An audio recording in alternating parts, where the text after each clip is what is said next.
Hello, everybody, and welcome back to the CANONBULL Podcast. I am your host, SaintJorge. I am joined today by Mono, Karama! and we find ourselves in a very strange kingdom, haunted by silk and song for this conversation. Ladies and gentlemen, we're going to be talking about Hollow Knight Silksong. Alright, so grab a seat, or a controller, or a needle, and silk your song with us, okay? We're gonna need your thoughts in the comment section down below on anything we say. We'd appreciate your thoughts. It's our podcast and it's your podcast. Have you started to play the game? What do you think of the gameplay so far? And we're gonna be very excited to engage you guys on this game. All right, but be nice in the comment section, or else you're nada. Okay, so yeah. Dang, he's about to say all this love. Shut up! Yeah, we don't have a shaw button, man.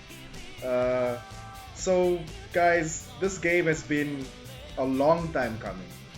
Okay, all of us know that. Those who aren't in the community, those who are just like gamers in general, like if you play games, we know that this game is been a long time coming. I believe 7 years, Mono. Am I right or wrong? I could just Google it, but like you keep going. Yeah, go ahead. Yeah. Probably plus minus. I'll add the plus minus for lack of credibility. 7 years, right? We've been waiting for this game. We've lost hope. We've conformed, but on September 4th, February 14, 2019. Yeah, wow. So that was in 2019. 6 years? Wow. Pre-pandemic, guys. Pre-pandemic. Yeah, that was like Until the beginning now, of finally have this 2019. game. So that was like pre-pandemic. We did not know what was coming. We didn't know at all. We were clueless of what was on the other side. The same way sometimes you're clueless on what's in Hunter's Marsh and then you get surprised. Ooh. Yeah. So we're gonna be talking about a whole lot of Hollow Knight stuff here, guys. Silksong, about the gameplay, the mechanics, the story, just our thoughts in general on everything. Mhm. And of course, once again, invite you guys down below to do the same. If you find yourself enjoying this content and you would like to see more from us, hit the subscribe button, alright, so we can fill our spools and be able to heal for the next video. That sounds wrong. That wasn't my intention, but I guess life is full of surprises, like the release of Silksong. Okay. That was So let's definitely a just get this thing surprise. started. Yeah, okay, let's go. Get Let's this shoot. thing started. Like so, this franchise started with the first game, where we follow the knight, whose purpose was to save his kingdom from an infection. Some people on Twitter call it bug COVID. But Damn. what made the first one like special to you, Mono? How did you get into it? How did you find it? So for me, this is going to be pretty controversial because I think a lot of people, Hollow Knight does have a special place for them. But for me, I was playing a lot of Metroidvanias at the time. This was pre-pandemic, so it must have been maybe 2018 at some point, right? And I was playing the game because at that time I had been playing all the older Metroidvania games that I had legally acquired. Nintendo, okay, listen. And I was playing Metroid at the time specifically because when I was very young, playing the Metroid games, especially with the volume on, that was like a scary experience to me, right? I've never really been like the squeamish type, but for whatever reason, Metroid always got to me, right? So I essentially was like, man, I want to play more Metroidvania type games, and I've been like just replaying these older games over and over and over, and I stumbled upon a video, if I'm not mistaken, and I think it was like a rant-on video, right? So if anyone is familiar with him, he was talking about Hollow Knight, and I decided, okay, let me check what this is all about. And the vibe and the atmosphere was very, fantasy Metroid. And I was like, okay, cool. I'm gonna play this game. And then I dropped it. And then George was like, hey guys, I found this game. It's like a Metroidvania type game, right? And he started yapping about it on the group chat. And he just wouldn't stop talking about it. So I was like, man, what's all the hype with this game, bro? So I decided to jump back into the game and actually finish it this time. And basically me and him had that big back and forth around that time. It must have been this, like 2019-ish. When do you think this was? This was 2023 or 22, actually. Oh, okay. So it was actually a little bit later, right? But I dived back into the game because you were playing it at the time. So I was like, okay, I'll just see what it's all about because this guy seems to be really, interested in this world, into the characters, into the gameplay and stuff like that. And basically, yeah, that's me, right? It's not actually that special. It's more so that it was just like, hey, the homie was playing the game, so I'm playing it too. Yeah. Mono's real like that. So like, definitely, that's a little bit of also a backstory of like how I got into it myself. I'm not a big like gaming guy. I don't play a lot of games. For me to play a game, it needs to be something that really captures me in terms of like the aesthetic and just the adventure of it. That's why I play a lot of single player games like Uncharted or Tomb Raider, God of War, Spider-Man. And so when I don't know, I'm forgetting how I stumbled onto Hollow Knight. I think I was looking for simple games to play, like simple, really cool games. And Hollow Knight popped up along with Little Nightmare and Ori and the Blind Forest. And I saw Hollow Knight and I was like, okay, let me get this game. I got the game, installed it, and I get into it. And by the opening cutscene, when he's getting into Dirtmouth, he's getting into Dirtmouth and yeah, and you begin playing the game. The atmosphere is so dark. You're this tiny little creature that looks like he has a skull on his face, and just it just captured me immediately, like the mystery of like, what is this kingdom, what's afflicting it, deep diving down. You're in this like Dirtmouth area, and then you're underground, and then you're in Green Path, and just the hunger to discover more areas, more enemies, new challenges. It hooked me completely, and the story began to expand and grow. Actually, this is a kingdom, it's cursed. He's the only person that can save it. He has Hornet, your half sister. Like it got crazy, and I couldn't stop talking about it. And I dragged Mono into it, and I became a fan. Yep. I became a fan, and then I was like, okay, this game, it's done. But they said Silksong's coming, so I'm waiting for that. And boy, did I wait for that. I waited for that. But since I spoke about the atmosphere, in terms of atmosphere, Mono, like, and design, what do you think like stood out to you when it comes to the first game and the second?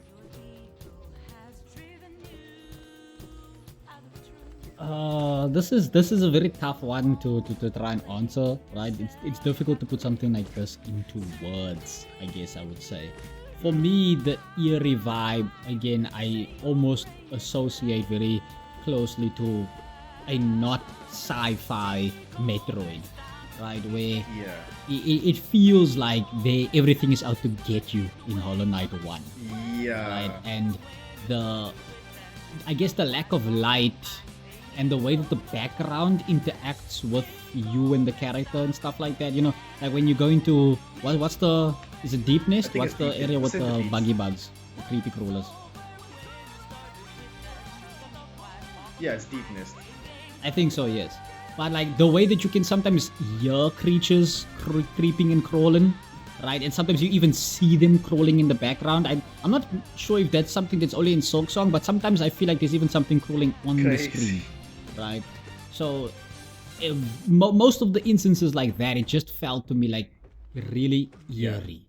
And I was like, yeah, this is pretty interesting. I really like this. And the very blank vibe that the Hollow Knight gave off was also like contributing to this quite a bit, right? Like there's a lot of things that you can give him in terms of personality as the player, because there's like instances where a massive creature shows up, right? It just shows up and starts spitting like slime everywhere. It roars, and its name pops up on the screen, and the knight just turns, looks at it, and pulls out the nail. He hits the pose, and that's it. This guy is like ready for it. It's just like, whoa.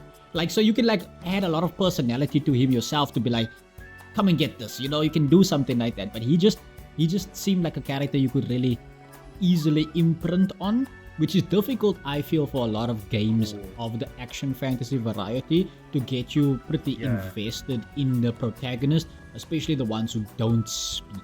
Yeah. That's tough. Right? Skyrim kind of tries that.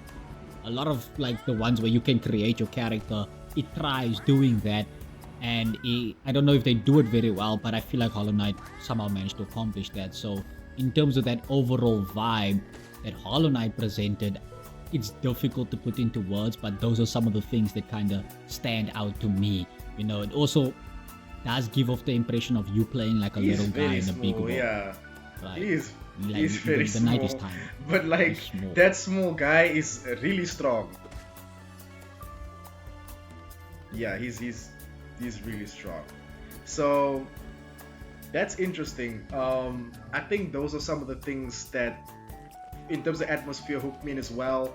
The dark vibe, the eeriness, the world being out to get you, and also just the lore, the hidden lore of like that you have to discover in the game. You go to a different area and you want to know, okay, what happened to the bugs here? You know, like what changed with them? Why are they still here? Do they know the night? Who's Hornet? All these type of things was interesting. I guess to just quickly ask, in terms of Silksong, Yeah. you have been chatting with me in the background, right, off air. You had quite a lot to say in terms of it. Yeah. And I think to probably just give a little bit of context for the audience here, right? The way that I was playing the game, I think we can both agree came from more of a perspective of I'm looking at a lot of stuff from mechanical perspective, right? And you were going into it more so Yeah. focusing on the aesthetic, the overall presentation of whether that be the music, whether that be the environments and the art style and things to that effect. So I guess this question probably is better for somebody like you. How do you think that overall vibe did actually transfer from Hollow Knight to Silksong? And do you even think that was the point, right? This is maybe a difficult one to answer, but essentially, do you think Team Cherry started making Silksong and they went like, we don't want this to feel like the Hollow Knight in terms of the aesthetic? Do you think that might have been something they wanted to do?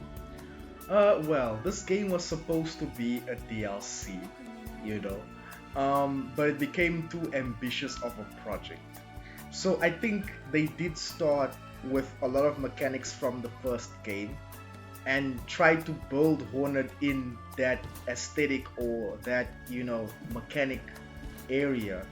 But as time went on and they got more money and they got more development getting done, got more development done, things started to change and the vibe also changed. So I guess what they carry out is the world being out to get you as well. I think the game is also dangerous. You have to be looking over your shoulder a lot. I don't think there's much of the airy vibe as the first game. It's more so like a little bit of there's more of like a religious aspect, like some sort of a kingdom that has some sort of a regime happening. You know, there's a lot. It's more populated. You find more people along the way. So yeah, the vibe definitely is different between the two games. They don't carry much over. Yeah. I as you were actually just explaining that, it kind of came to my mind that I felt, so far at the very least, maybe the ending will change some stuff. I don't get the impression that Hornet feels quite as tragic as the Knight does. I don't know if you maybe got that same vibe. I really feel like the Knight feels like a very lonely character. Whether or not he's bothered by that, or they or it is bothered by that, I won't comment on, but the Knight does feel really like a tragic and lonely character, even at the beginning of the game. When I got to the end and I found out what his fate was going to be, what his purpose was, already I felt like this is such a solitary character. When I found out what his purpose was and what he was meant to do, yes, he felt like a very lonely character. There's this darkness that surrounds the first game that Silksong doesn't have, you know? This fate, it even kind of stopped me from wanting to finish the game, because I was like, I don't want to subject this little guy to his fate. Like, he's why, you know? And then in the second game, That's my little guy, man. that's my little homie. That's my little bruh. Even the music by Christopher Larkin is very much has that vibe of like the loneliness. Like if you listen to the Resting Grounds theme, it really sounds like you can picture the knight just standing there, maybe looking at the gravestones or like the messages left from bugs that have passed away. It's just like he's such a solitary guy, and you can always picture the knight just like standing somewhere on the map and then looking up and then walking on. Like it's just it's like he's contemplating, but honestly there's nothing going on in there because it's a hollow knight, you know. I was actually about to like build off of that, right? Because I find it really interesting. Again, like what sort of personality you can really add to a character like the knight. Whereas again, for how Hornet presents and stuff like that, it seems very clear that she's supposed to be a pretty stoic, pretty aggressive kind of person.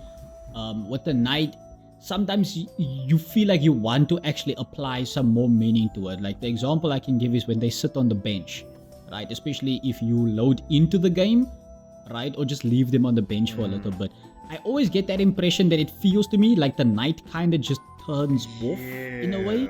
But like he just kind of sits there. He's like again, almost like he's not like a real living creature, because he just sits down and then like drops his head a little bit, and that's it. And when you move the analog stick, he just lifts his head, and then that's pretty much it, right? With Hornet's like she's sitting sort of cross-legged and stuff like that, and I also get that impression that she's like resting or something. But for him, it almost even feels like the act of resting for the knight isn't really natural for him, right? He's just there. Because, he's just existing. That's all he's doing. And he's only acting. He's acting on will and purpose, like drive. This is what I have to do, so I'm up and I'm onto it, you know. Because even with Hornet, when you're resting on the bench and you move again, she goes, huh? Like if you die, maybe she makes that sound to be like, hey, I'm awake now. Whereas the knight doesn't. He's just like he twitches like he's up again, then you just keep walking. Yeah. No, because I was thinking like when I get to benches in the first Hollow Knight game, it feels to me as the player being like, oh, thank you, dang it, bro. But like from the perspective of the knight, it does just feel like, just keep moving, keep stepping.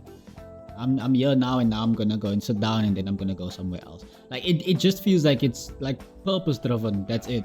Whereas with Silksong, I do feel like the bench is a means to an end. I'm getting to the bench because I want to see more of the map. That's really yeah. Like, and even the music with Hornet's like bench music, it sounds very much like rest. Even the theme is called Repose. So it feels a lot like rest and comfort. Even when you go to the halfway home, it feels like even like a canteen in Star Wars. You walk in, you find people there, you just rest. You know, you can have a drink.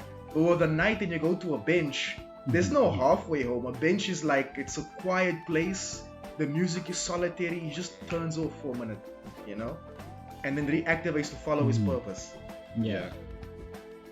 No, like that absence within the night is the absence that like the knight seems to embody. I feel like really carries through a lot of stuff into the game, because like I don't know how to describe this, but again, for me, when I'm looking at some of the things that he does, like if he got to the halfway home, right, and you can must get like the nectar from the, what's the barkeep's name again? But like it recovers your soul, right? I kind of feel like someone like the knight, if given such a thing, it's almost charming in the fact that he wouldn't even be able to appreciate what that thing actually is, right? Because again, it feels like the knight is so robotic in his nature. Like, go give a robot a glass of water, and it's just like it might pretend to drink the water, but it won't really appreciate. Like, what's the name of this book that keeps getting memed on online? I Have No Mouth Yet I Must Scream, I think is the name of the book. Really? But the main antagonist of the book, he talks about the envy he has towards organic beings, right? To say that like he's a conscious AI robot creature, but he doesn't know what it truly means to live, right? He cannot, like on a hot day, feel the heat and sweat and then soak himself in cold water and feel refreshed because of that. Yet he knows such an experience exists. he can never feel it himself, right? So I feel like the knight occupies a similar space to that, right? But the knight isn't bothered by any of these things, and it's just like it's so interesting to see stuff like that. When you get to the what is the spas called, right? When you get into the water, that like the spa for the knight. Oh, what is that called? The springs. I forget it, but it recovers your masks and your soul, right? Like for Hornet, I can see her actually like enjoying something like that, whereas the knight, it just kind of feels like this helps me recover better, so I do this. Like his absence in just floating in the water feels so interesting in that it lacks personality, but that in a weird way gives it personality. That's actually very interesting, because like he would go to the halfway home, he'll quickly drink the cup and put it back, and that's it. He'll just keep moving. Yeah. Like, and I think like that's the thing, right? Where it's like the knight not even saying thank you for something, but it feels like you could have him just like to convey something like that. Like he gets given the drink, he drinks it, and then he looks at the guy and then walks away. So that's like, that could be viewed as the knight's way of saying thank you. Maybe, or maybe not. Who knows, really? Who knows? He's like Hornet calls him, a little ghost. Mm-hmm. He just walks around haunting. Yeah. And speaking on that, I think that segues nice into we have two different protagonists here. They think and act in two different ways, if the knight even thinks at all. When it comes to their mechanics, which ones do you think stand out the most to you? I guess talking more about Hornet, Mono, like since she's the new character now. Yeah. How does it stand out to you in terms of like her mechanics, her crafting, acrobatics, her healing style? So this one, there's a lot to really talk about, right? So I'm going to start by saying something really controversial, which is I think some parts of this game had a little bit too strong of a focus in trying to distinguish itself from the first Hollow Knight, right? Especially in terms of the mechanics. Right. There's this thing that I don't know if I am invoking it properly here, right? It's called ludonarrative dissonance. It's something that happens in video games. Basically, there are things that can happen in a game, mechanics-wise, which allows you to do A, B, and C. So for example, let's say something like God of War. Kratos has no pockets, yet he seems to be able to just store infinite items somewhere. Right? He doesn't have an inventory, but he can just store items, right? But when you get to cutscenes, he only has like access to 3 or 4 items from his whatever inventory you want to call, right? So like that kind of thing, that dissonance it creates, where it's like in game I can do this, but in a cutscene I can't. It feels like there's something similar happening here in Hollow Knight Silksong. The game starts with what we are being told, right? Is that Hornet is in a weakened state. But she starts off with a better heal than the knight. She also has more masks than the knight has at the beginning of his game. And it feels to me like, how can that make sense? She's injured, right? She even has to relearn abilities that she had in the previous game, in this game, right? So it's like, how do I reconcile stuff like that and then bring that now into the discussion of how she differs from the knight? I kind of feel like some of those differences exist for the sake of being different, right? So for example, the knight gets his dash and double jump earlier than she does, if I'm not mistaken, game-wise, right? But the knight also takes less damage from enemies, and because he takes less damage from enemies, he doesn't need that many masks at the beginning of the game. Whereas this game, it wants to tell you a story where Hornet is weaker and in a land she doesn't quite understand. And so because of this, they also wanted to feel like the difficulty curve is different to Hollow Knight. Instead of starting small and getting big, we start at like blitz speeds, right? She takes 2 damage from some enemies.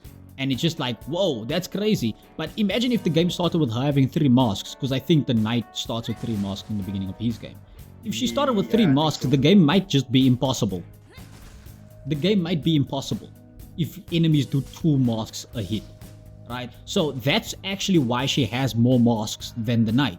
Is because they want you to feel that difficulty, even though she's injured. Whereas in Hollow Knight, he appears in the game, he's fit, he's fine, bro. He can fight. He's not in a condition that you could say, oh, he's injured or something. She is, right? So it's like, Stuff like that to me feels like it's now entering that territory of ludonarrative dissonance. We want you to feel something in game, but what the game story is telling us is something completely different, right? And when we get now to things like the acrobatics, we get to things like her crafting and stuff like that. I think the crafting is really cool. I think that it kind of matches the whole hunter/assassin vibe that she is giving off. Yeah. However, a lot of her acrobatics, I feel like, is more like an evolution of game mechanics rather than something that we can argue necessarily is in character. Because, for example, again, ludonarrative dissonance, with the way her abilities works, at the beginning of the game, she gets Silk Spear, right? Before you fight the Bell Beast, ideally, you can get the Silk Spear. What stops her in-game from throwing the spear and pulling herself towards it like what we see in the original Hollow Knight? Literally nothing. Yet that is an ability that you need to unlock, right? And it's because I feel personally, much like the healing being different, they recognize that in Hollow Knight, the first game, healing is actually kind of overpowered. You can do it whenever you want. You can stop the heal whenever you want to dodge attacks, and being able to heal one mask at a time means you can micromanage a lot better than you can with Hornet, right? So dodge heal. Exactly, right? So I feel like in an attempt to kind of justify why she feels different to the Knight, they try to do this new heal, but in actuality this new heal is to try and nerf healing, right? They don't want you to go hit, dodge, heal, hit, dodge, heal, hit, dodge, heal. They don't want you to do that with Hornet. They want you to kind of feel pressured, right?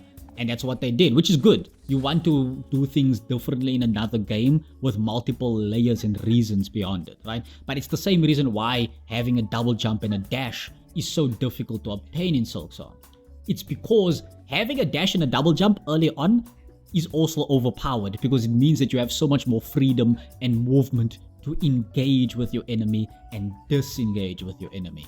I don't want to go in too much of like spiel about all the game mechanics and stuff like that. It's going to get really boring. But I guess, how much of this do you feel kind of makes sense? And I guess throw the question back in your face, right? What about these new mechanics do you think is really stand out?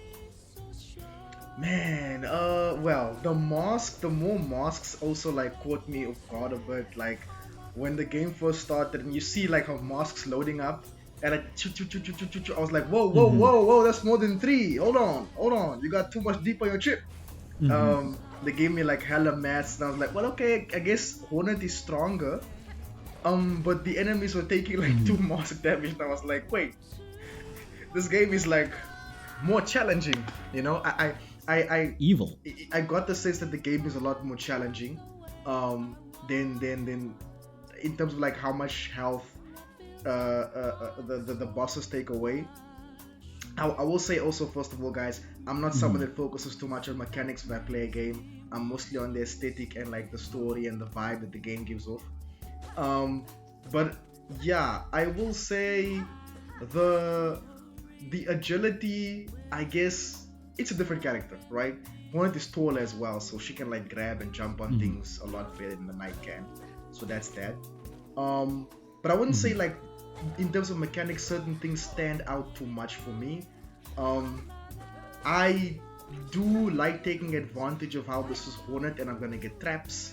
I'm gonna get throwing spears. I'm gonna get like ability to craft certain weapons. I do appreciate that.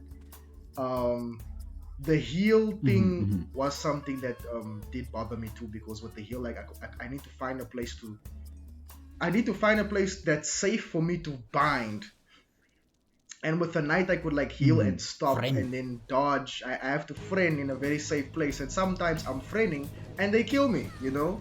And that for me was like, this is annoying, man. Like, why is this thing? Yeah, and it's like this weird trap you sometimes fall into. I don't know if you relate to this, right? But you take a hit, 2 masks go away. You're like, okay, but I don't want to heal yet because I can heal 3 masks. So I'm going to wait a little bit. Then you take another hit. You're like, okay, now I need to heal. And then you heal, and then they smack you, and you're like, damn, bro, like I should have healed the first time, shouldn't I? Or you try to be a boss, and you die in a boss fight, and your cocoon is there with your shade. So you're like, nah, I have Silk. I've gathered Silk on the way here. My health bar's full. I'm gonna fight, and then when I have no health, I'm gonna hit my cocoon and get Silk immediately. And then you die before you can do that. And now your cocoon is there again, but like, well, you couldn't do what you wanted to do. You know? Money. Your money is gone. Your rosaries are gone. That's one other thing I can talk about too in terms of mechanics. Yeah. The economy of Silksong. Brother, I struggle to be as rich as I used to be in Hollow Knight. I'm not saying give me more money, but like Geo was a lot more like accessible and farmable. But like in Silksong, rosaries are so hard to come by, and they give me shards in spades. I don't need shards. I barely use the hunting weapons, the spear, not the spear, the spike trap, the tools. I barely use them. You know, maybe with like some boss fights, if I remember, because when I'm in a boss fight, I forget to use my tools because I want to hit this thing, so I forget to use them. Rosaries, okay, you can put them in strings. That's a nice thing I like too. You can put them in strings, you know. That's nice. But like finding rosaries is really hard, and like building it up for you to buy certain things. And I feel like when you buy certain things, they don't help as much. You know, it gives you options, but like I don't know, you know. And I guess let me jump off of that real quick. I'm at a point in the game where almost all my rosaries I converted into the strings, to the point now where it's like I need to find specific shop owners who can make the better strings. So it's string necklace, and I don't know what the other one is, but it's like I also find myself running out of rosaries very quick. Oh, I forget. There's the frayed necklace and the other one. Yeah, it's frayed string necklace, and then I think heavy necklace or something like that. Yeah. That's the one that has the rosaries that look almost like Geo. But I find myself in a lot of instances going to a shop owner, right? And then they're like, "Hey, bro, check. I got this item for 850 rosaries." And I'm swimming in cash, right? I'm drowning in rosaries. So I'm like, okay, I'll buy that. And then I have a mission on the board, donate 450 rosaries. And I'm like, alright, fine, 450 rosaries, there you go. Then I get to the next mission board, it's like, donate 500 rosaries. And I'm like, what are you guys doing with all these rosaries? What's going on? And then I donate, and I go to another place. And they're like, oh, don't you want this charm or whatever? It costs 700 rosaries. And I'm like, bro, why is everything so expensive? What's going on? Bro, the economy is, it's crazy. And then I run around the map a little bit, and I get into fights and stuff like that, and then I'm dying and all kinds of stuff, and I get to bile water, and there's a bench, and it costs me 80 rosaries, and I'm like, dog, I don't got cash on me right now. I died a billion times. When I got to the blasted steps, I had to farm those shield guys because I found a bellway. I found a bench, but I wanted the bellway because I wanted to exit the blasted steps to go and get the magma bell, because I heard it helps with like the lost charges fire.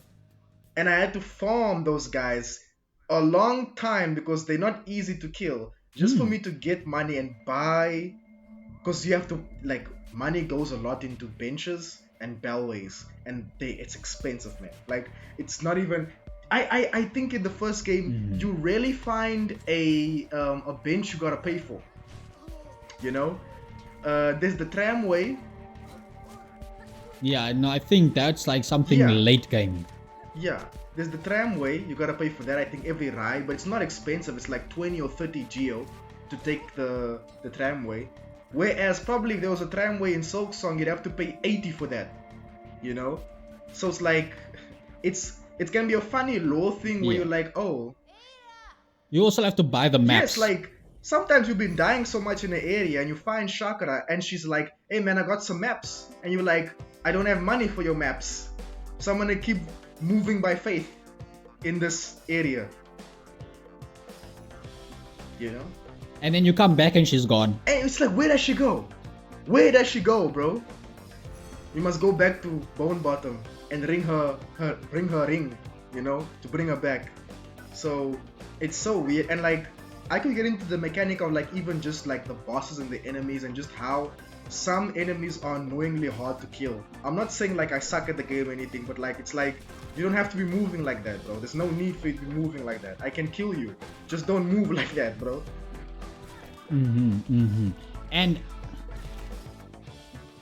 it's funny how the difficulty curve of the game works, because I'm now at a point in the game where I'm spending so much shards, right? Because I'm trying to use the tools a bit more and stuff like that, and I'm using so much silk because the charm I'm using increases on its sprint speed, so now I'm running out of silk more often, and using some of her abilities for traversal, like she can throw a spear forward and then pull herself towards it for better movement and maneuverability and stuff.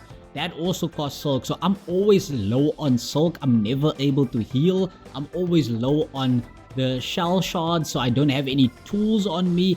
It's actually like hell in a jar sometimes to play at where I am in the game right now, which basically I think I'm close to what people online seem to be calling Act 3, but I'm not going there yet because I want to finish some of the side quests and stuff like that, just explore some more of the map, because I know in games like this, in games like Dark Souls style games as well, there's certain points in progress that you make in the main story that locks off early game content. So I don't want to like lock off like the chakra stuff or Sherma stuff or any other characters that I might have met along the way, right? So I'm trying to, like, I want to talk more to the fleas. I want to help some people in Belheart, stuff like that. It's still stuff I want to do. But at this point in the game, the difficulty curve is so weird because I've upgraded my nail maybe 2 or 3 times. I'm not sure. I'm at the hive steel stage, basically, of the nail, where you can now see the hive steel.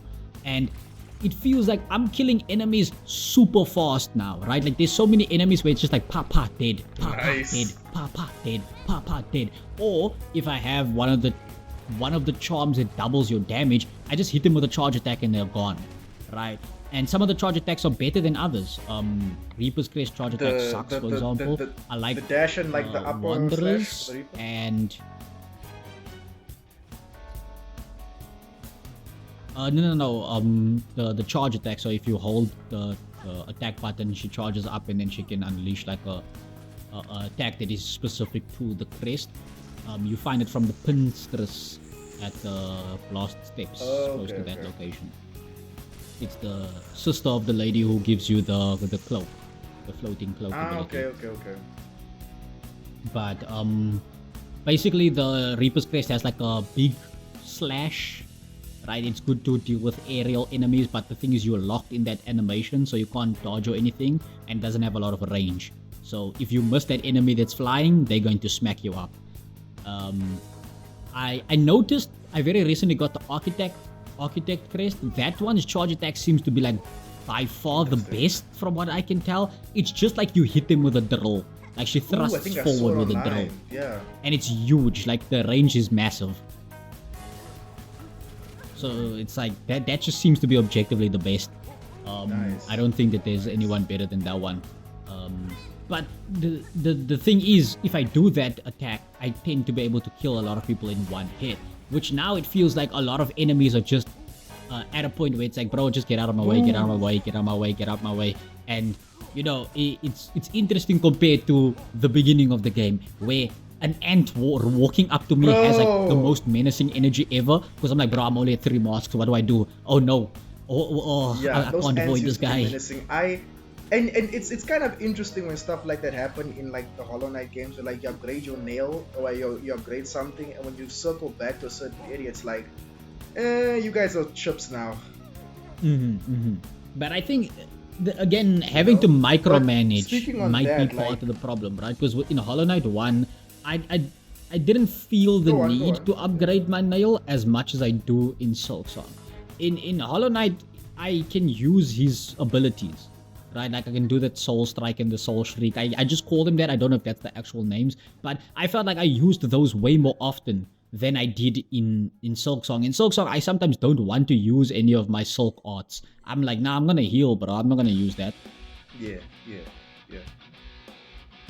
Exactly. You'd rather want to use your silk to, in case you need to heal, instead of like using it on these like thousands of abilities that like are kind of you struggle to find the need or the urgency to use them, you know.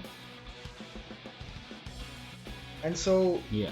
Which, by the way, for anyone who is playing the game, if you do feel that that is your playstyle, where you're like, man, I only want to use my silk for healing, the Architect's Crest might be good for you, right? Because it replaces your silk arts with another tool. So you can use 3 tools, and you can use all of your silk exclusively on healing if you wanted to. And speaking of crests, there's lots of crests arguments online of what is the best crest. Some people say the Wanderers and the Reapers are top 2. Others say the Architect is the best. Others say that, you know, the Witcher's crest is just the worst. The Beast crest probably also in the bottom. But like, I guess, what do you think, Mono? Like, so far, is the crest that you enjoy? Me, it's Reaper's Crest.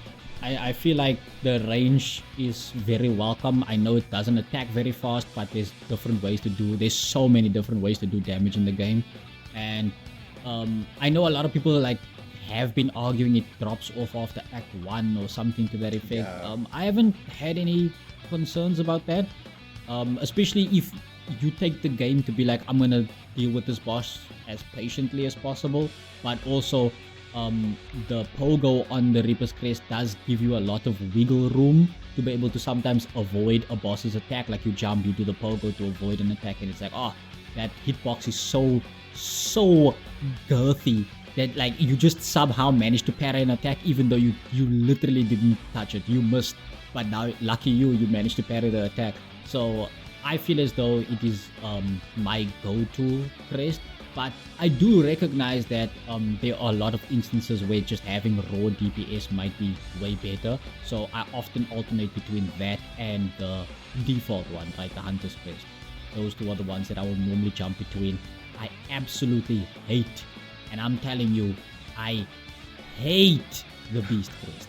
I think that is the worst crest in the game. I don't even know what the Witch's Crest does. I literally don't know what it does. I don't know what it looks like.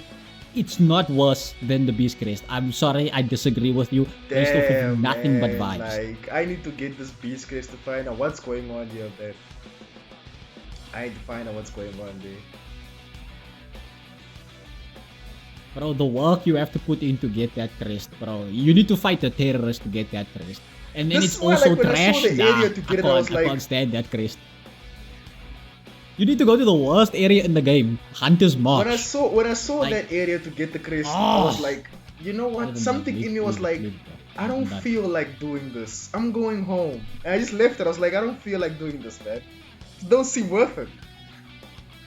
Nah, it's not fair. You need to suffer like I did.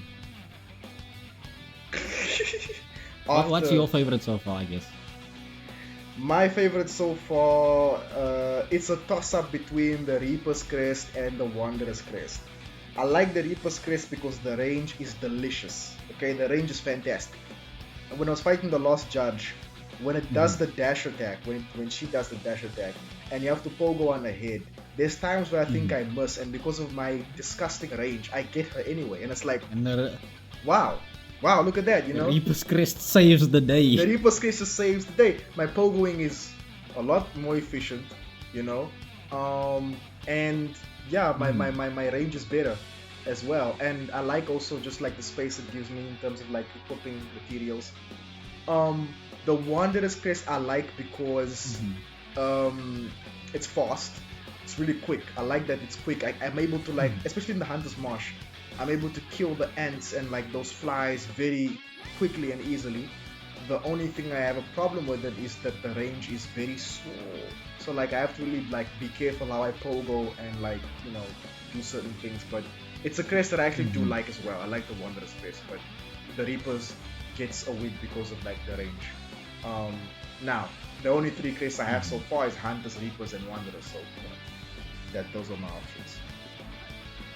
Did you upgrade the Hunter's Crest? By upgrade, do you mean use memory rockets? No. There's an actual upgrade for it. Like it changes the shape of the crest and does something. I guess I don't know what it does. I can't tell haven't you. because I don't know where to do that or how it's done. So I haven't upgraded my crest I probably won't say just in case someone watching this wants to find it out themselves, but essentially you talk to someone and they're like, hey, can I look at your crest? And then Hornet's like, okay. And then the person looks at it and like, oh, whoa, your soul is changing, Hornet. What's going on? And then the crest upgrades. Interesting. And it seems like there might be an additional upgrade because that same person then says, you need to come back to me a little bit later when your soul has changed. I don't know if my soul has changed ever since I spoke to her the first time, but I don't know. Maybe it did, maybe it didn't. I'll go talk to her again at some point. Sort of, I guess.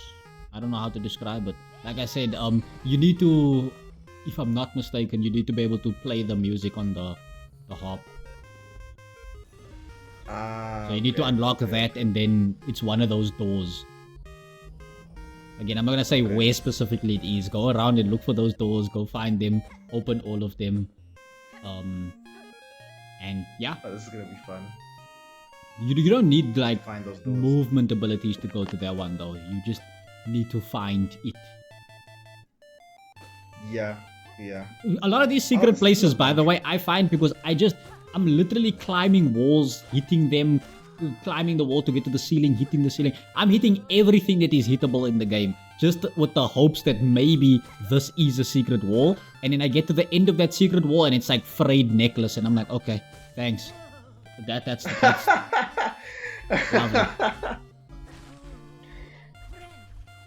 You need money, bro. Come on, I literally don't need money. I've got like 20 of those things, and I think 20 is the maximum. You can't pick up more than 20. Jesus, okay. I literally don't need money. Okay, so someone has a rich hornet, which makes sense. She's been alive for a long time. Not always. Money, bro. You know that guy? What's his name? The one who looks like a fox.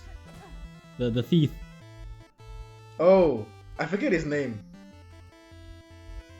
Bro, that guy, he has a shop. That shop of his is expensive, bro. Everything is 600. He's a thief. He's ripping ripping everyone off. Shop. Of course. But he has an item essentially that makes it that enemies drop more rosaries. But whenever you take a hit, you also drop a rosary or two. So that's what I'm using normally to farm. Let him out of prison. Hello, hey. That way he's such a scumbag, bro. Bro, there are some you can like do like I think you can do something where he tries to steal from you and you can smack him. Yeah. There's some funny animation like that. Even with Nu, like I think Nu tries to kiss you or something. I don't think it's Nu isn't trying to kiss you. I think Nu is trying to like. I think Nu's like says that there's like a scent on you or something, and she wants to lick the juices of like a creature you fought or something, and then you can smack her. I don't know if you can like let her like suck you. Analyze. Or if, like, you have to smack her, but it just feels like a hornet move to be like smack. Because there's also like a flea, who has like the spar.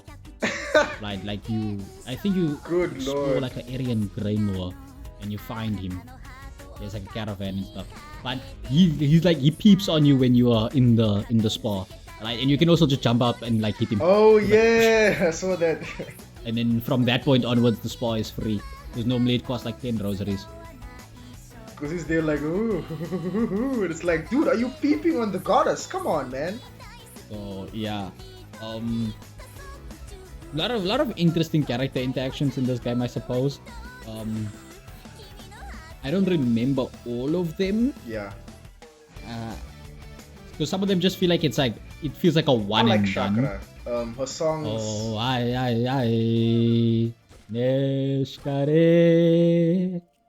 Yeah, like it's very welcome when you're in the.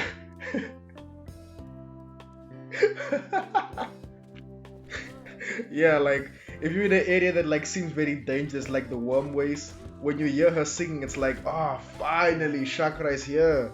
Yeah. What do you think of Sherma's song? Because what I'm trying to figure out is what are the actual lyrics to it. Because I just do like a Michael Jackson type beat where I make up my own stuff. Where I'm like Nani umo simo de anu namu kimola nani funkseno wa. a lot of people on Twitter also have their own lyrics. Some put something la for di da det, like something like that. They put la and Yeah. faz, li smoret, and I'm like, are we sure that's what she's saying? I don't know. And also, Yeah. how does that chick get into the Citadel, bro? Like, bro, I have to fight the judge, and she's just there. He's just there. Whatever Sherma is. Yeah, whatever. She's like, I don't know. I don't know. Everyone cheats, bro. Everyone cheats in this game. You go through a hell to get to any location, and then they just chilling there like, oh, what brings you here, Hornet? It's like, what the if, bro? How did you get here?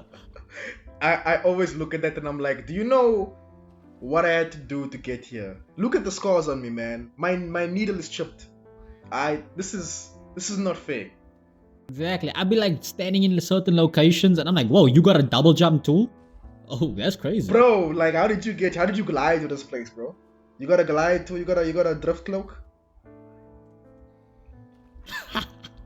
Exactly. You know? Like, have you met my plug, the lady there in the far fields? Let's go to the music though. Like, speaking of like atmospheres and stuff. Yeah.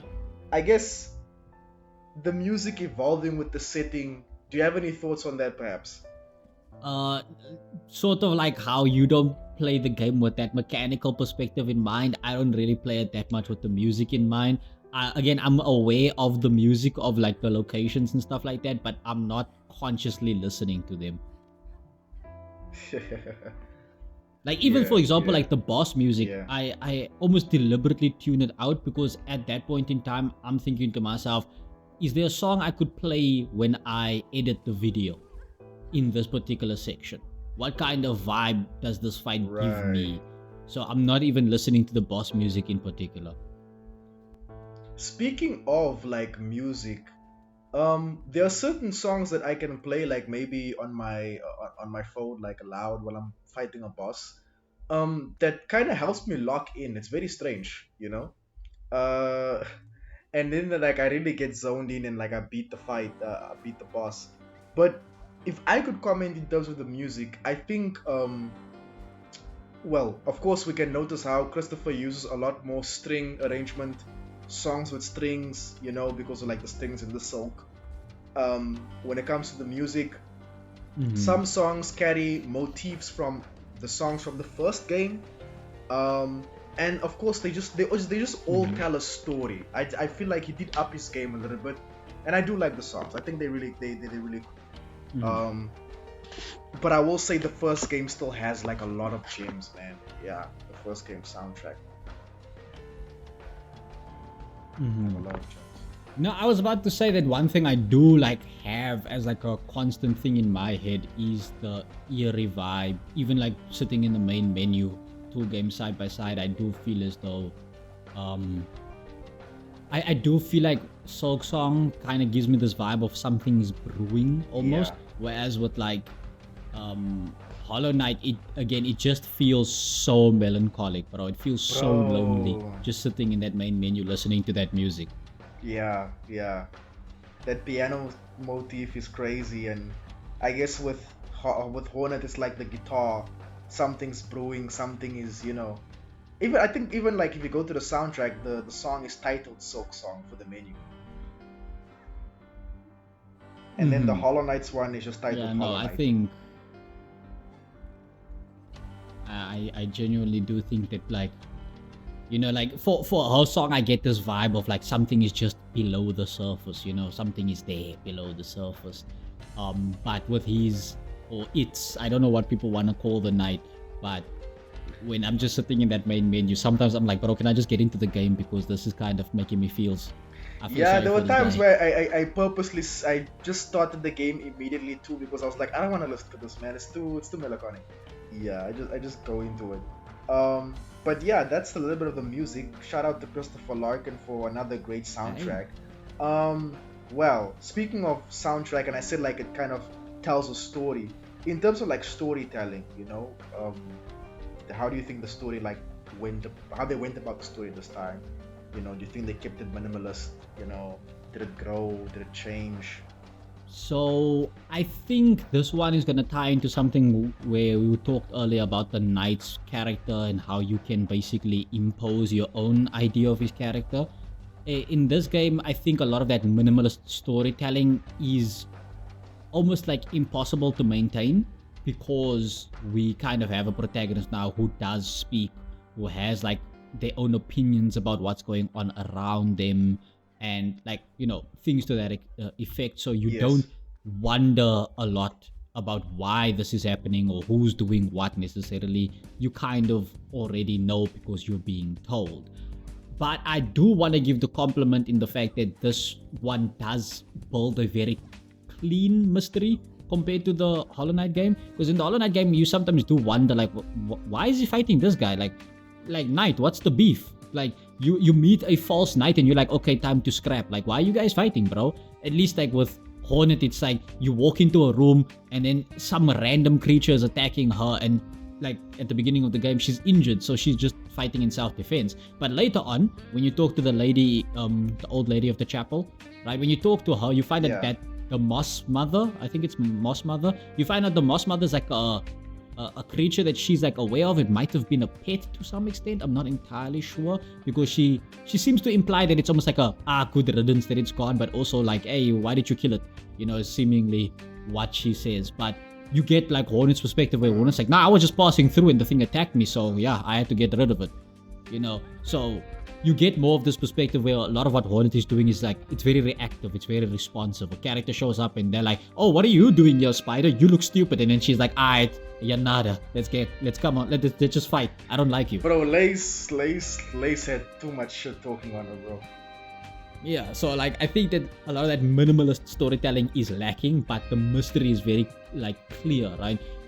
Why did they bring me to this place? What do they want with me? There seems to be a lot of like weavers or talks about weavers, but I don't see any weavers. I've met a false weaver. I've like seen people possessed by what looks like the silk and stuff like that.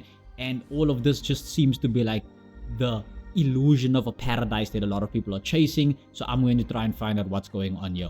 Right? It seems very clear what the mystery is compared to the first game, which I feel means some of that charm is unfortunately evaporated.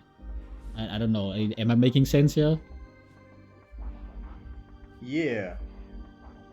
Do you think maybe it's because like this is it's a different character and just like they had to do different things because of that, I think that's fair. I think that's fair to bring up. I do, however, still think that this is the problem with how people talk about Hornet, I think, right? I don't know how to bring this topic forward, so I might as well talk about it here, right? The way that a lot of people talk about Hornet, like some people bring up, for example, that Hornet has changed from Hollow Knight to this game, right? She's matured a bit, she's become more stoic, yada yada yada, right? That's why she ain't saying Shaw and like announcing a lot of different stuff. Adilo, like she's not doing that thing. But I kind of feel like this is like a strange rewriting of history where people are like, oh, Hornet is stoic. It's like, I don't know if Hornet is stoic. Like, why would she be? In the previous game, she wasn't stoic. She was like shouting stuff, get good! Like, she was shouting stuff all the time. Like, why did she suddenly stop shouting stuff? There's no explanation. She was more aggressive and stuff, Yeah, so like it's the same thing like when we talk about like this is a different character, so the way that the story is presented will necessarily be different. I don't know how true that is, because in the first game she sees the knight and she's like, why are you following me? Don't follow me, I'm gonna kill you now. And then she can't kill him and then she leaves. And it's just like, okay, fine, right? And that's to me, a lot of her actions in the first game felt like incomprehensible. It's like, she's just here for smoke. What do you want from me, Hornet? And in this game, it feels to me like a lot of that is lacking, right? She seems like now in this game, again, a lot more mature, let's say, but also like she wants to explain herself. Whereas in the previous game, I get that impression that she doesn't want to explain herself to anyone. She doesn't care, right? Whereas this one, it's like, nah, I'm going to explain. When someone says, oh, little bug, what do you do here? No, I am simply a guest in your foreign lands. It's like, okay, I mean, you've said this 7 times already. Maybe at some point you can get tired of it, maybe, question mark. So I don't know how much we can say that the story has to be different. Is I guess what I'm trying to get at. She's lost that brashness that she had in the first game, and I guess they're trying to attribute that to like age, but I don't know. The thing is, I don't know how much of this we can say is about her age, right? Because she keeps telling people in this game, for example, hey man, I'm not a kid. So are we supposed to then take it that in the first game she was a kid? She does say that a lot, and I'm like, bro, okay. But yeah, no, I think that obviously the storytelling, they did change it, and it's fine. There's nothing wrong with it. I'm not necessarily complaining about any of it. But I do also think that her character is different from this game to the previous game, and I don't think a lot of emphasis is put onto the why it is different.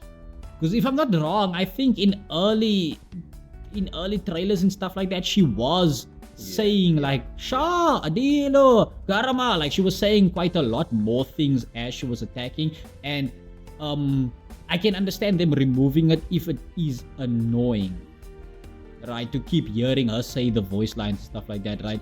Like for any of the Xenoverse 2 players out there in the universe, right? There's this thing that is a meme to some extent where Goku, when he does his back hit, right? He says, it isn't over yet, but you can spam the back hit, right? So it's like, it isn't over, it isn't over yet. Like that's all you would ever hear fighting a Goku, right? Just spamming the back hit. So it's like, it can get annoying, right? Where it's like, to the extent, right, where some of the memes is just POV, it isn't over yet, and it just shows the face of Goku. And it's like, if you know, you know, because it's like, yeah, that's like a line you just almost like animation cancels, right? Some characters have like animation cancels, so like they will do a dash forward and then an attack, and then a dash forward, then an attack, right? So it will come sort of like a and that's all you can hear the character constantly doing in the fight, because the person keeps spamming that one animation cancel, right? So just and it's just like, bro, can you just do something else so I can hear literally anything else, please? That must be annoying, yeah. So I can imagine like every time she like does a dodge that, or like a dive attack, which if you recall in this game, doing the dive is almost like important to traversal. Hearing her constantly go Sha, Sha, Sha, Sha, it might get annoying. It will. And even the trailer reveal for Silksong opened with her going Sha, and I was like, oh, okay, so I guess that's in the game. Bro, saying a slur, frame 1. Bro, Hornet was brash. It was the fire of her youth. Let's attribute to that. The early days of Hornet on the internet. Right, so I mean, I would like to just get into, I guess, we have this game. So now we have this game. Now it's here. We get to dive into it. We get to play it, discover the mysteries and all these things. We waited a long time for it. Do you think that like hype was lost, during the anticipation for this game, or do you think like yes, it helped? Hype was lost. It was definitely lost. Yeah. Right. We can't argue. Like, come on, bro. You lost faith and hope that this game exists. I lost faith and hope that the game. Everybody was like, hey, bro. Silksong and Santa Claus, same group chat. They are mythological. They don't exist. And they both varied. But like, I did notice some of that, because when they said, hey guys, Nintendo Direct, the game is releasing in 2 weeks time on September 4th. Or was it a week time? On September 4th. And we were like, oh, wow, that's nice. Okay. And the game came out and it was like, okay, I guess the game is here. I guess we can play it now. Wow, okay, that was fast. Now we can play it. And there was like almost no fanfare, yeah, bro. I thought Twitter would like break. I thought X would break. I thought the internet would break. I thought the sites would crash. None of that. It was like, oh, the game is here. Let's play it, I guess. Here it is. It's there now. We've got a game. And I mean, that's just like, I think it did to how like break records, right? It did break records though. It did. It's doing very well. And there's whispers of it being a Game of the Year contender, which, well, that's gonna be, wow. that'll be very great if it does win Game of the Year. You know. Yeah, I think despite a lot of my grumblings and complaints, I think that it is definitely deserving of such a title. And I think the fast window of them announcing it's coming and then releasing, pause. I think it's because like Team Cherry had the game already like basically done, and that speaks into like, why do you think the game like took so long? You know. So this is like one of those like conspiracy theories, like tinfoil hat type beat. We did talk about it off air. This is an idea that almost like is inspired by something George said to us on the group chat now. But I do suspect this game took very long, partly because they were really trying to figure out how much of this game they want to kind of, I guess, dive into compared to the previous game. I feel like there was ideas they had for the first Hollow Knight game that just couldn't work in Hollow Knight. So they were like, okay, we're going to make a DLC for Hornet, and we're going to add those ideas into that DLC. But then as those ideas evolved and expanded upon themselves, they had to really figure out, okay, now we're starting to feel like we're recycling a lot of ideas. We need to come up with some new things and stuff like that. And basically that rabbit hole just kept getting deeper and deeper and deeper. A mix of passion and a mix of different kinds of things. But all in all, I'm saying this from the perspective of someone who is a creative as well, right? I'm not sure if you've encountered this yourself, George, but sometimes you work on a story and you basically borrow ideas from a different story that might not have worked, right? Let's say you say, I'm gonna make a story where there's this dragon slayer, right? And he's like, oh, in a previous story of mine, I actually had this concept where there is an organization of knights. So I'm gonna actually take that knight organization that didn't work in that story and put it in this dragon slaying story. Yeah, I think it works pretty nice now. Okay, so then what do the knights slay dragons, or are they dragon slayers and then there's knights? So you then start to work that out and you work that out and you work that out until like this thing just like starts to blow open a whole new lid where it's like, okay, hold on. I'm gonna have to make a different kingdom where the knights are from, and I'm gonna make this other kingdom where the dragon slayers are from. Dude, the dragon slayers, they don't like the knights from this other kingdom. Why don't they like each other? Okay, hold on. Let me make a reason. I'm going to actually say that the dragon slayers don't like the knights because the knights stole the fire of the dragon from the dragon slayer guy. Yeah. And then you just start going really, really deep, and it just, you're like, whoa, hold on. This is now becoming a different kind of beast. This is, wow. I think that's what happened with Silksong. Yeah, because like when you look at the comments about it, they say we were going to make it a DLC, but the idea became way too ambitious, and now we made it a full game. You can take from that what you will, you know? Yeah. You know, like, and part of the tinfoil hat about this conspiracy, by the way, is the theory in my mind that Hornet and the Hollow Knight probably at some point started as the same character, right? Let's just say that the Knight was the Knight, right? And eventually they were like, okay, no, but we're going to have to do it like this, and then like that, and then like that, and then they will eventually meet their father. And then we're going to have this confrontation about it. And they were like, no, but the Knight is this entity who's devoid of emotion. So the meeting with the father wouldn't actually have them get angry and explode. We can't do that. And they were like, okay, what if we made a different character who is the child of the king? And then they can have some sort of gripe with the system. You know, like that's probably how this idea formed. Not exactly like that, but I do feel like they had some things that they wanted certain characters to invoke, but because of how they designed the Knight, they were like, no, this isn't going to work. And having this character like the Knight, oftentimes, much like Batman, for example, having a really stoic character who isn't very emotive, it's very useful to have them have another character who is a lot more reactive to bounce off of, right? So you have someone like Hornet who's just, I don't know who you are, I don't know what you are, I don't like the way that you look, let's fight, right? So like, that's what Hornet is to the Knight, right? She is his Robin, right? She also has the bright red cloak which stands out, right, compared to the Knight who has this deep blue cowl. Think about it, guys. I'm just saying. Yeah.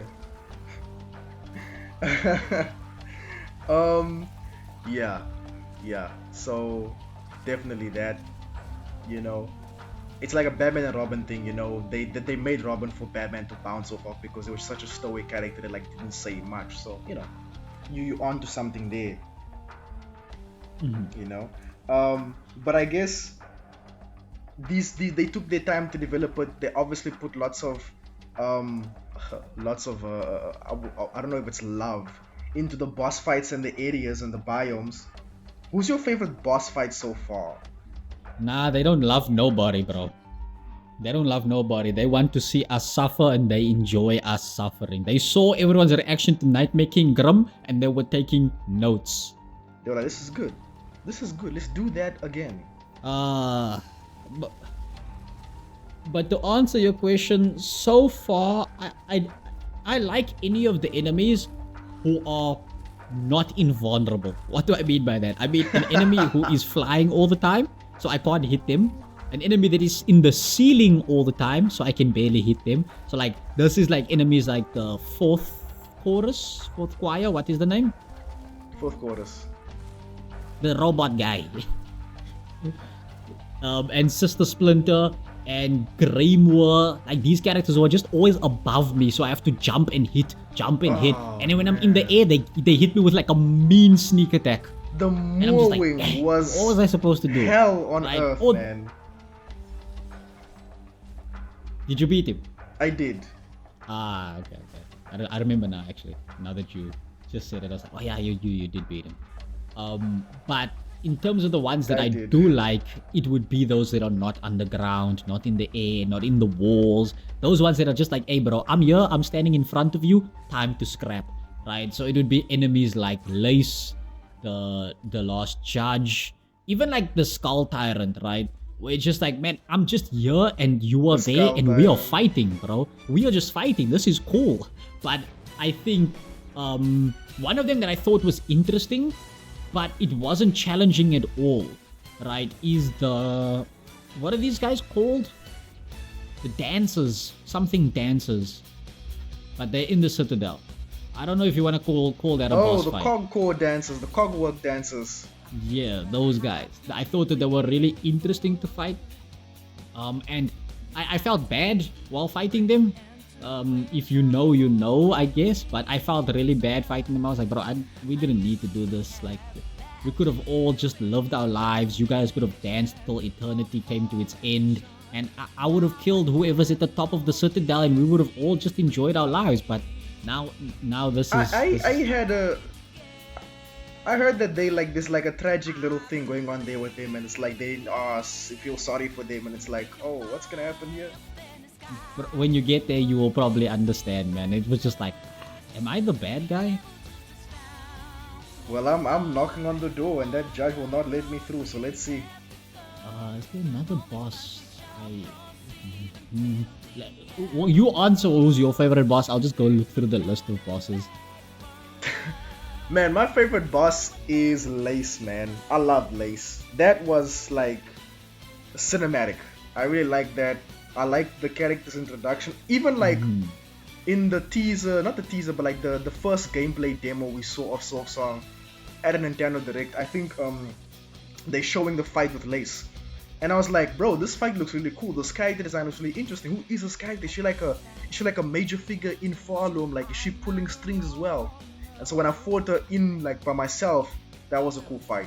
I just think that she runs away when you beat her. She doesn't end, you know. So yeah, and just like the fact that like when you first see her, she's humming that song to herself. I'm like, oh, this is interesting. So she's my favorite boss so far. Her, and I would say the fourth chorus was kind of... There was an interesting factor to it because I was like, ooh, this is like a big fight, man. The terrain is pretty challenging. It was kind of challenging. I did like that aspect of it, of the fourth chorus. So I would say those two, Lace and the fourth chorus. I don't know. I have a bittersweet vibe for Widow. I have a bittersweet vibe for Widow. For me, I don't like the sensory overload that I have with the bells. But I did like fighting her. Boom, boom, boom, boom. Yeah. Yeah, I liked how it was. I kind of like how you fight these enemies have like kind of almost like a music motif to them, you know? Like Widow, it starts with like a certain song and the strings, and then when you beat her in the second phase, like the music starts to tee up and it's like move faster, and it's like, oh, okay, yeah. Then I don't know, So it's kind of cool. when you get to the Citadel, you can tell me what you think of what's his name, Trobio. Like he's a dancer performer guy. Oh, I heard about that guy. He looks like a gay bug. No, he looks like a. Yeah, he looks like a bug in Cupid form, you know, a Cupid in bug form. I guess so. Yeah, I guess so. Yeah, now I'll get to him. I think he's at like the Coral place. I forget what that thing is. Evil the Great, one of the worst bosses. Yeah, but I can't wait to. I can't wait to get to the Citadel and see what it's about in there. Like I said, I'm at the Last Judge.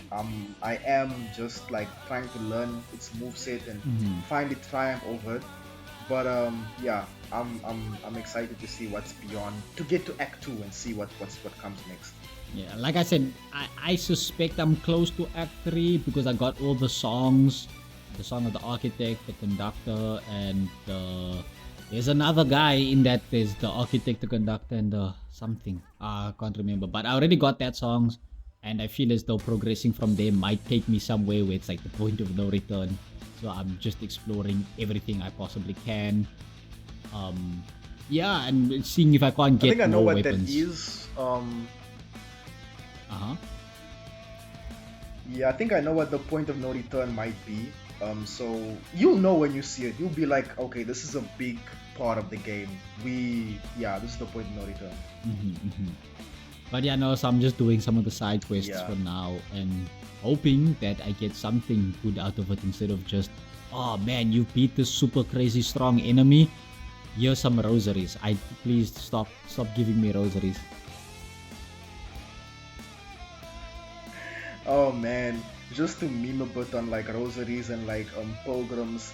Those pilgrims that you find like in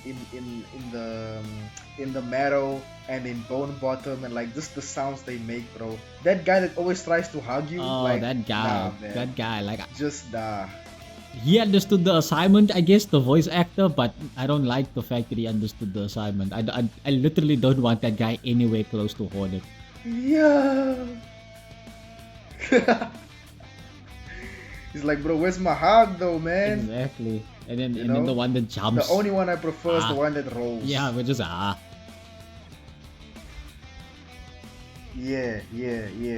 The one that splits is just no. That one's a no. Hell no.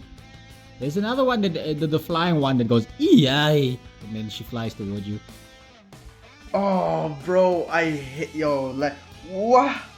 Yeah, I'm like, dude, just go away. Yeah, so stupid. Just die. You will actually meet some of the other enemies who make similar sounds to other enemies that you've met earlier on, and I'm like, there's the ones in Bile Water, right? There's specifically the ones they are like these tall dudes who like throw spears downward, right? They make a sound where I'm trying to figure out what other enemy in the game makes that sound, because I literally have heard that exact sound before in a different enemy type. Who is it? And I can't connect the dots. If anyone knows, it's the moss covered guys who throw the spear downward. Let me know, please. I'll probably know when I get there, like what that sound is, because I tend to like remember a lot of that type of obscure details. Yeah. No, like the ones that throw the bells that you find in Greymore as well. Like, woo! It sound like aunties. Oh yeah. I remember those ones as well. They become really annoying in the Citadel because they can fly in the Citadel. No, I met the flying ones. I know them. And there's the Opa with the grandpa with the cane that's sharp, like the shell. Bro. Yeah. Bro, I don't know what uncle is doing, bro. He's just sitting in the middle of nowhere in the blasted steps, and then you just rock up to him and he's like, time to fight. It's like, dude, you're so old. Just relax. Enjoy your life. You just want to fight, bro. And he looks very enthusiastic, thrusting his spin, and I'm like, dude, what? Unk, no! He's enjoying himself just a little bit too much. The Unk needs to calm down, man. Yeah, bro, legitimately, Unk the needs way to calm he's down, bro. moving around and stuff, he's like, hey man, I can move like half people half my age. Don't tell nobody that I don't got it. Man, but like there's also one that you find the blaster steps that you can shoot dice with him as well. I don't know if you found Yeah, it. I did, but I was broke at the time. I think I had like 16 rosaries, so I was like, bro, I'm not gonna gamble away all my money. Yeah. But I guess I then want to ask, with all of this being said, with where you are in the game, what do you think the ending of the game might entail for this game? You know, the first game, the Hollow Knight had to meet his fate. He had to save the kingdom. What do you think it is for Hornet? Is she gonna save this kingdom too? Is she gonna become its ruler? Like, you know. This one is also pretty tough because I feel as though there might be certain things and certain quests that you do that might lock you into an ending without you knowing, right? This is something that happens in Dark Souls type games very often, where sometimes just like finding an obscure item that you don't know the significance of, or completing a quest for a particular character that you didn't know would trigger a different kind of ending might actually trigger that ending. And I suspect that depending obviously then on that path, you might not actually know what that entails, right? Because I feel as though when I first played Hollow Knight and I got to the ending, it wasn't a good ending necessarily for the knight. I'm not entirely sure. I can't remember all of the endings of that game. So I think the canonical ending will be something to the effect of harkening back to the first game, where she like recalls and remembers what the knight did, and probably will return home, right, to where to Hollow Nest, right? But I think there might also be an ending where she kind of replaces the lost weavers of Farloom, right? And I guess returns the bands, because like remember when you bind, they always say like you must save the this kingdom. Like there's that quote that always shows up every time you bind a new ability. Yeah. Right, that you must like, I think it's like save this haunted kingdom, something to that effect. I feel like there might be something like that, but I do think that Daughter from a distant land. I do think to try and be a little bit different, my controversial take is that she's probably going to leave, especially because you know about most that area at the Blossom Steps where she says, nah, something calls to me. Before I leave, I need to find out what that is. So I think that there is, from her perspective, nah, I'm gonna leave, bro. Yeah. I'm gonna stay here. Yeah, I did my job. The kingdom seems alright. I'm gonna go back to my brother. Yeah. Yeah, I think it will be something to do with like that. Like, yeah, she's probably not, I wouldn't say save the kingdom, but like maybe she finds a way to liberate the kingdom somehow, and then she's like, well, I'm gonna leave you in charge, insert NPC here, you guys rebuild the rest, and I'm going home on to the next adventure. Mm-hmm. You know, and then we see what entails on that front there. But what do you guys think is gonna be the ending? Comment that down below. I guess something I just want to quickly throw as like a monkey wrench. Just a Alright. little bit here, right? I have a suspicion, because this is, in terms of the presentation of the story, very similar to like the Dark Souls format of storytelling. I do get the impression that it has to probably be a somewhat tragic ending, right? A lot of the Dark Souls games, that's how a lot of the endings kind of play out.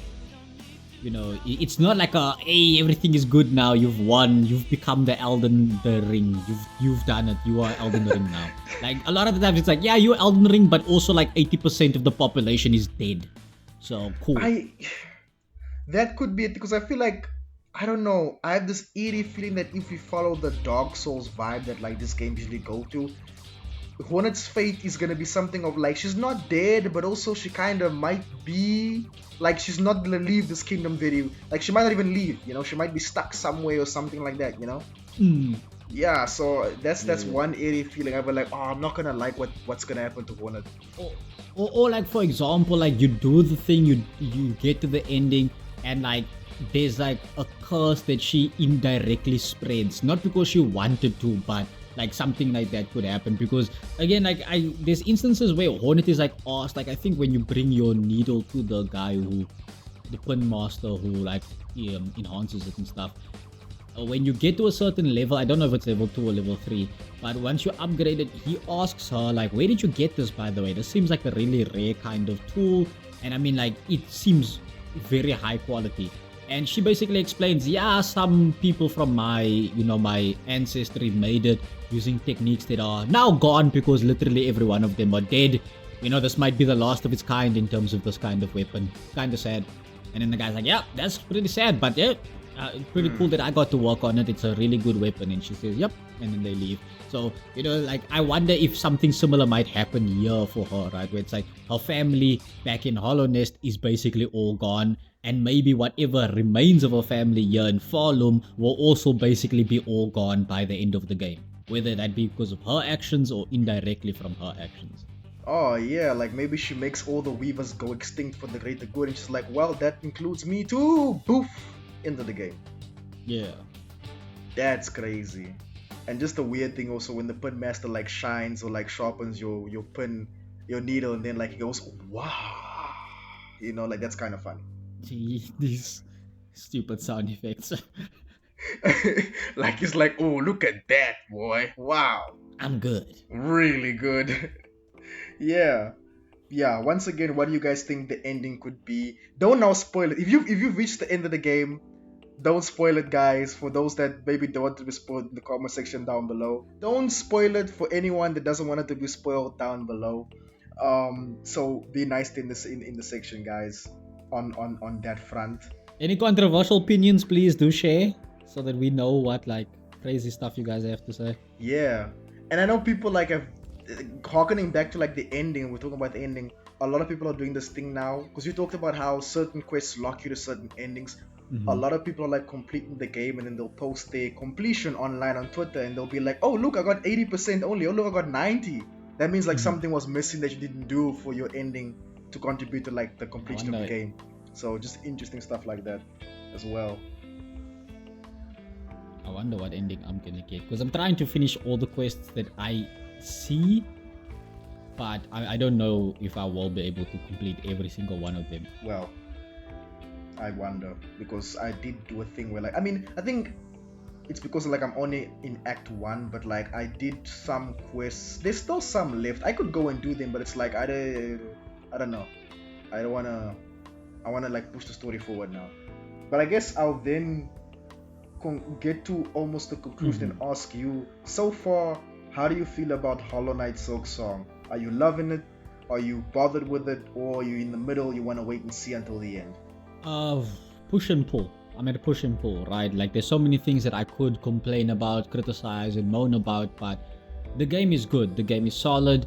The vibe, the aesthetic, all those things, and there's like so much more to explore. I think testament to the fact that I'm definitely enjoying myself is the fact that I'm trying to complete as much as I possibly can and explore as much as I possibly can, test different things out and all kinds of things like that. I wouldn't do that for a game I dislike, but there is a lot of elements that really just tick me off, right? Again, like it feels to me like there's so many things that cost Silk that it's just like, man, can you just give me infinite Silk at this point, because I just want to run around. That's all. I don't even want to spam my abilities or anything. I just want to be able to run around. I want to be free. Exactly, bro. I want to be speed. I want to like drink my flea juice and just sprint wherever I want to go.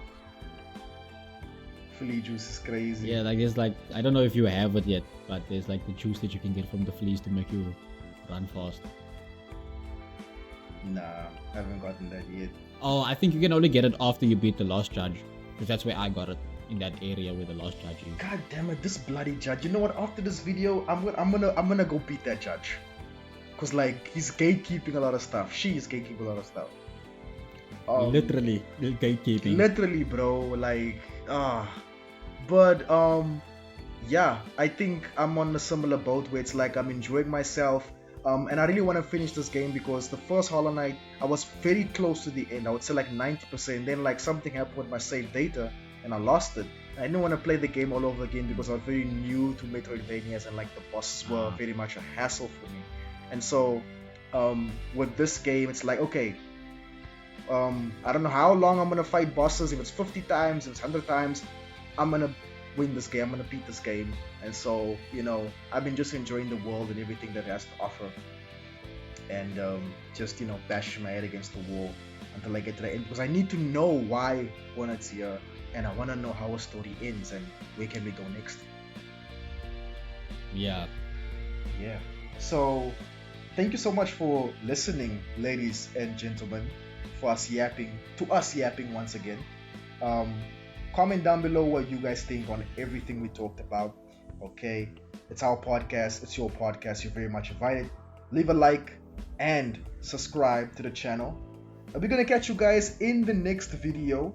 Who knows, maybe we'll be talking about the DLC for Silksong, the return of the Grim Troop.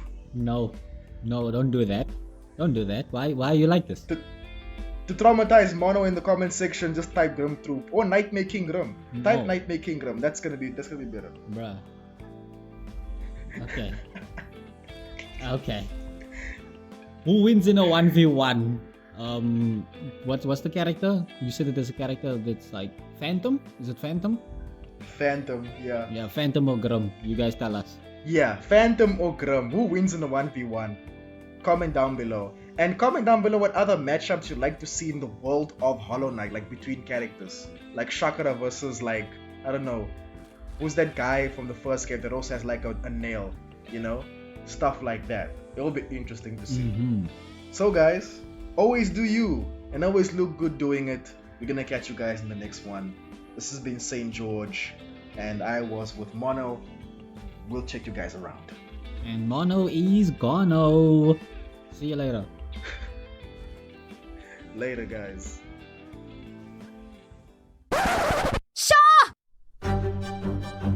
Obviously, not every game will appeal to every person, especially just me or my desires and wants, nor should they.